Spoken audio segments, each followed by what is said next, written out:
निलंबित पोलीस निरीक्षक रणजित कासले पोलिसांना शरण येणार आहे आणि रणजित कासलेचा सोशल मीडियावर एक व्हिडिओ सुद्धा पोस्ट झालेला पाहायला मिळाला। काल पोलिसांना पकडून दाखवण्याचं त्याने आव्हान दिलेलं होतं, तर आज शरण येणार असल्याची माहिती आहे। रणजित कासलेचे माजी मंत्री धनंजय मुंडे यांच्यावर त्याने गंभीर आरोप केलेले होते।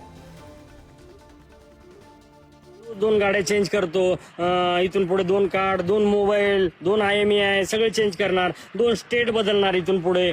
तर मित्रांनो, मला पकडून दाखवायचा प्रयत्न या गव्हर्नमेंटने करायचा आणि मग बघायचं। त्याच्या अगोदर मी खऱ्या मार्गाने आणि न्यायाच्या मार्गाने जाणार आहे। माझा अँटिसिपेटरी बेल म्हणजे अटकपूर्व जामीन मी आजच मांडणार आहे कोर्टामध्ये। मी महाराष्ट्र पोलिसांना, बीड पोलिसांना सरेंडर होण्याचा निर्णय घेतलेला आहे मित्रांनो, कारण सिस्टमच्या विरोधात जास्त दिवस लढता येत नाही हे मला जाणवलेलं आहे। ज्यांच्यावर आरोप केले तेच आता भाजपमध्ये प्रवेश करणार आहेत आणि धनंजय मुंडे आणि ते काय म्हणतात ते वॉशिंग मशीन मधून आता ते क्लीन होऊन बाहेर येणार आहेत।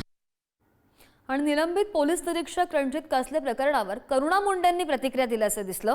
कासलेंनी उचललेलं पाऊल अगदी बरोबर असल्याचं करुणा मुंडे म्हणालेल्या आहेत। तसंच धनंजय मुंडेंनी भाजपामध्ये प्रवेश केला तर त्याला विरोध करणार असल्याचं देखील करुणा मुंडे म्हणाल्यात। पोलीस मंत्र्यांच्या दबावाखाली काम करतात असा आरोप देखील करुणा मुंडेंनी केलेला आहे आणि त्यांच्याशी संवाद साधला आमचे प्रतिनिधी वैभव घाग यांनी। पाहूया। निलंबित पोलीस निरीक्षक रणजित कासले यांनी एक व्हिडिओ पोस्ट केला आहे आणि त्या व्हिडिओमध्ये त्यांनी सांगितलं की मी आता पोलिसांना सरेंडर होणार आहे। आपल्यासोबत बोलण्यासाठी स्वतः करुणा मुंडे आहेत, आपण त्यांच्याकडून जाणून घेऊया नेमका हा काय प्रकार आहे। मॅडम, काय सांगाल, ते कासले आता पोलिसांना शरण जाणार आहे?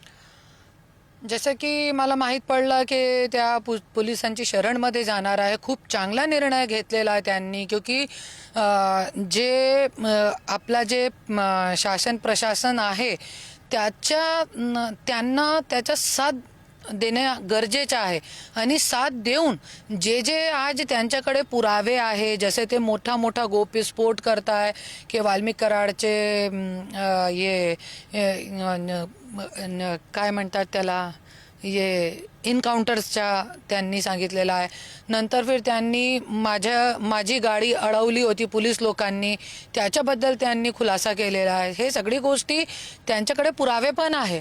तो मी पण बोलते की त्यांना खरोखर सरेंडर करायला पाहिजे आणि जे सरकार आहे आणि जे DG साहेब आहे त्यांना पूर्ण पुरावे देऊन स्वतः एक माफीचा साक्षीदार म्हणून पुढाकार घ्यायला पाहिजे आणि समाजामध्ये परत चांगल्या पद्धतीने जगण्याचा विषय करायला पाहिजे, क्योंकि असे धाडसी लोकांची गरज आहे।